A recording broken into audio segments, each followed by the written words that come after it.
చైతన్యరథం ప్రేక్షకులకు స్వాగతం. నమస్కారం.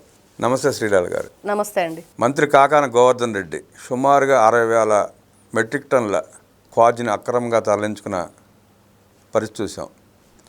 ఆ సందర్భంగా పోలీసులు నోటీసులు ఇవ్వడానికి వెళ్తే ఇళ్లకు తాళాలు వేసి ఉన్నాయి. మీడియా ముందు అనేక మాటలు పేలిన కాకాని గోవర్ధన్ రెడ్డి పారిపోవడానికి గల కారణాలు ఏంటంటారు? ఆయన అరెస్ట్ చేసే అవకాశం ఉందా? దీన్ని మీరు ఎట్లా విశ్లేషిస్తారు?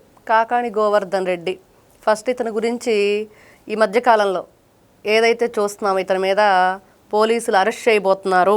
ఏం జరిగింది, ఎందుకు అరెస్ట్ చేయబోతున్నారంటే కొన్ని వేల మెట్రిక్ టన్నుల మైనింగ్ అయితే తవ్వకాలు చేసి అక్రమంగా రవాణా చేశారు.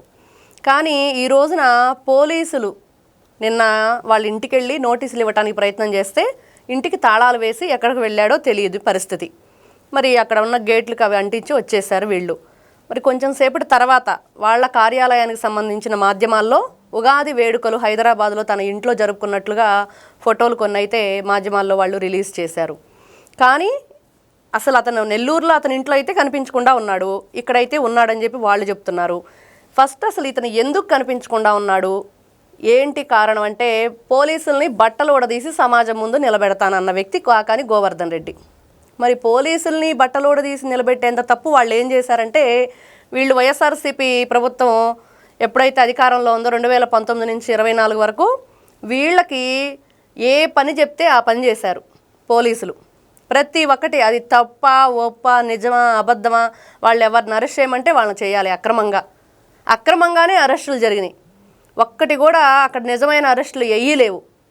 అంటే అక్కడ అన్యాయం జరుగుతుంది, న్యాయం కావాలి అని ఎవరైనా క్వశ్చన్ చేస్తే వాళ్ళని వెంటనే ఏదో కేసు మీద అరెస్ట్ చేయటం. ఇట్లాంటి వ్యక్తి ఈ రోజున కొన్ని వేల టన్నుల మైనింగ్ అక్రమంగా తరలించారంటే మరి ఈ రోజున ఇతను ఏం చేయాలి అనేది ప్రతి ఒక్కరు కూడా ఎందుకు ఈ విధంగా రాష్ట్రాన్ని సర్వనాశనం చేసి దోచుకున్నారు, అక్కడ వాళ్ళకి దాంతో ఉన్న కాంట్రాక్టర్లు ఎవరున్నారు, దానికి సంబంధించిన లీజుకు సంబంధించిన టైం కూడా అయిపోయిన తర్వాత కూడా ఇక్కడ పెద్ద పెద్ద బాంబ్ బ్లాస్టింగ్లు చేసి అక్కడ ఉన్న గ్రామ ప్రజలు కూడా ఎన్నోసార్లు కంప్లైంట్ పెట్టిన వైను 2019-22 వరకు వాళ్ళు ఏదైతే వైఎస్ఆర్సీపీ ప్రభుత్వం అధికారంలో ఉందో ఎన్నోసార్లు కంప్లైంట్ చేస్తే ఎవరూ పట్టించుకోని పరిస్థితి. మరి అట్లాంటి సమయంలో వాళ్ళు మరి ఏ విధమైన రాజకీయం చేశారు జగన్మోహన్ రెడ్డి గారు చెప్తారు. కళ్ళు మూసుకుంటే 1 ఇయర్ అయిపోయింది, మళ్ళీ 3 సార్లు కళ్ళు మూసుకుంటే 3 సంవత్సరాలు అయిపోద్ది, తర్వాత మన ప్రభుత్వం వచ్చిద్దని. అంటే మన ప్రభుత్వం వస్తే ఏం చేస్తారు వీళ్ళు?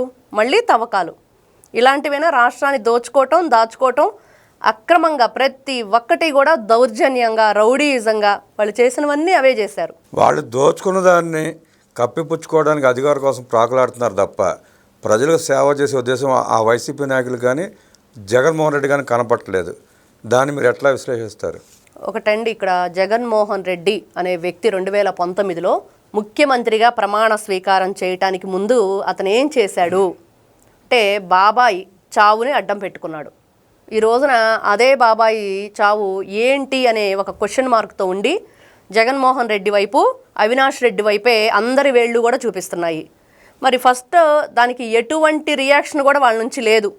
అసలు ఆంధ్రప్రదేశ్లో ఉన్న హాస్పిటల్స్ మీద పోలీసుల మీద నమ్మకం లేదని చెప్పిన వ్యక్తి జగన్మోహన్ రెడ్డి గారు. ఒకప్పుడు కోడి కత్తి కేసు కానివ్వండి, లేకపోతే ఇంకోటి కానివ్వండి, అక్కడ హాస్పిటల్స్ మీద నాకు నమ్మకం లేదు అని చెప్పాడు. పోలీసుల మీద నమ్మకం లేదు, కోర్టుల మీద నమ్మకం లేదు.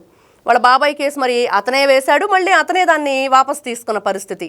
మరి వాళ్ళు 2019లో ముఖ్యమంత్రిగా అయ్యి నేను రాష్ట్రాన్ని ఏ విధంగా పరిపాలిస్తానంటే అక్కలు, చెల్లెళ్ళు, అమ్మమ్మలు, తాతయ్యలు అందరినీ కూడా చాలా బాగా నేను చూసుకుంటాను, ప్రతి ఒక్కరికి కూడా న్యాయం చేస్తాను, మద్యం అనేది అసలు లేకుండా చేస్తానని చెప్పాడు. మరి ఏం చేశాడు? ఫస్ట్ రావటమే ప్రజావేదికని కూల్చేశాడు. అసలు దాంతో అతనికి పనే లేదు, సంబంధమే లేదు. ఎందుకు కూల్చాడంటే మరి చంద్రబాబు నాయుడు ప్రజల కోసం మరి కట్టాడు, మరి ఆయన పేరు అక్కడ ఉండకూడదు, ప్రజలు ఆయన పేరు చెప్పుకొని దాంట్లో ఎటువంటి పనులు కూడా చేయటానికి వీల్లేదు అని ఒక ద్వేషపూరిత రాజకీయానికి ఆయన ఆ రోజున స్టార్ట్ చేసి ప్రజావేదికను కూల్చాడు.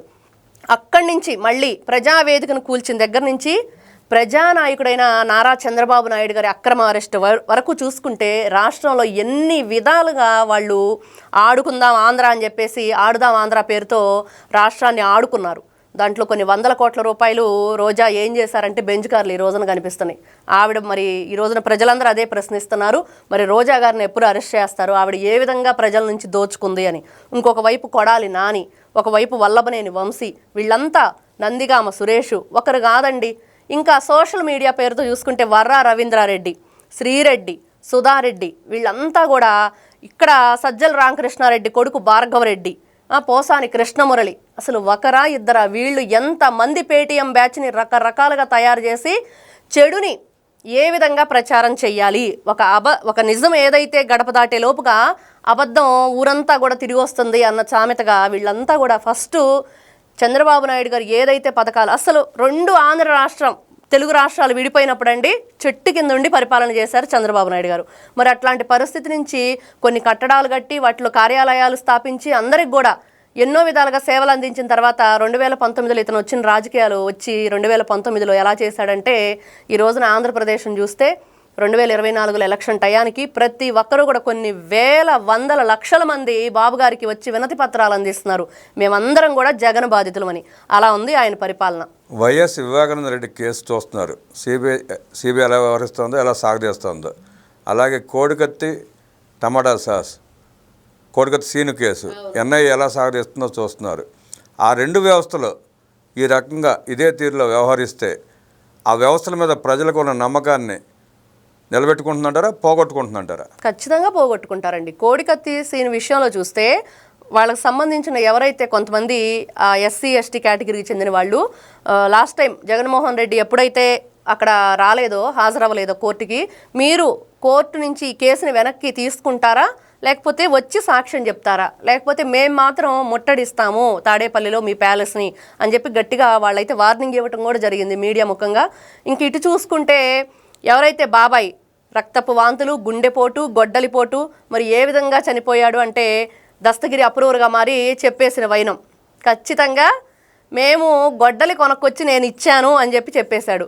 ఇప్పుడు చూస్తే ఎవరైతే సునీల్ యాదవ్ అతను కూడా చెప్పేస్తున్నాడు, ప్రతి ఒక్కటి కూడా అక్కడ 8 మంది కలిసి చేశాము, కానీ హత్య అని ఒక మూవీ తీసి నన్ను దాంట్లో చాలా క్రూరంగా చూపించారని అతని బాధను అతను వ్యక్తం చేస్తున్నాడు.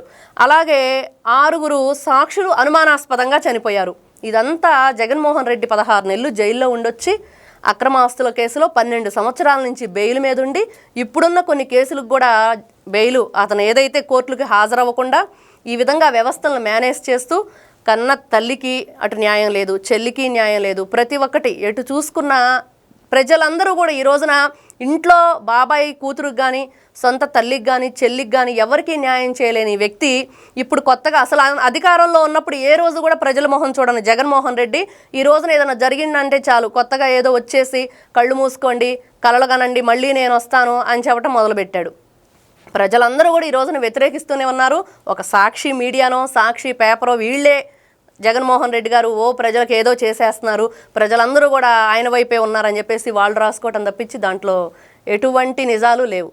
కాకాని గోవర్ధన్ రెడ్డి దోచుకున్న 2 లక్షల కోట్ల రూపాయల క్వాజ్ వెనక జగన్ హస్తం ఉండి ఉంటుందంటారా? ఒకటేనండి, ఎవరు అక్కడ ఆ రోజున పరిపాలన చేశారంటే జగన్మోహన్ రెడ్డి పరిపాలన జరిగింది. ఆయన ముఖ్యమంత్రిగా ఉన్నాడు, వీళ్ళంతా మంత్రులుగా, ఎమ్మెల్యేలుగా, ఎంపీలు వీళ్ళందరూ ఉండి ఏం చేశారు అనేది ముఖ్యమంత్రికి తెలియకుండా జరుగుతుందా అంటే ఖచ్చితంగా జరిగే ప్రతి ఒక్కరికి తెలిసిన విషయం. ఈ రోజున ఆంధ్రప్రదేశ్లో ఎటువైపు చూసుకున్నా కూడా ప్రతి ఒక్కరూ ఏమని క్వశ్చన్ చేస్తున్నారంటే జగన్మోహన్ రెడ్డి గారి ప్రభుత్వంలో ఏదైతే 2019 నుంచి 24 వరకు వైఎస్ఆర్సీపీ పార్టీ అధికారంలో ఉందో అప్పుడు జరిగిన ఆగడాలు అవన్నీ కూడా దోపిడీలు. ఒక ఎస్ఐ 2020లో ఒక 2 భార్యాభర్తల మధ్య జరిగిన కేసులో ఏం చేశాడంటే ఆవిడ అతనితో ఉండటం ఇష్టం లేదని చెప్పి వెళ్ళిపోతే సరే పిలిపించి మీ హస్బెండ్ ఇలా కేసు పెట్టాడు, దాన్ని వాపస్ తీసుకోవాలంటే నాకు ₹1,00,000 డబ్బులు ఇవ్వాలి అని అడిగిన వైనం. ఆవిడ నా దగ్గర డబ్బులు లేవంటే నీ మెళ్ళో ఉన్న తాళిబొట్టు తాకట్టు పెట్టి ఇవ్వని చెప్పేసి ఆ తాకట్టు వ్యాపారి దగ్గరకు కూడా ఇతనే పంపించి ₹60,000 ఆవిడ దగ్గర నుంచి గూగుల్ పే చేయించుకున్నాడు. మరి ఇతన్ని సస్పెండ్ చేసింది కూటమి ప్రభుత్వం వచ్చాక. ఇదే విధంగా ఎవ్వరూ దోచుకోలేరండి వాళ్ళ హయాంలో. జగన్మోహన్ రెడ్డి గారి అండదండలతోనే ఇవన్నీ కూడా జరిగినాయి. మరి ఎస్ఐ ఎంత అండి అతను?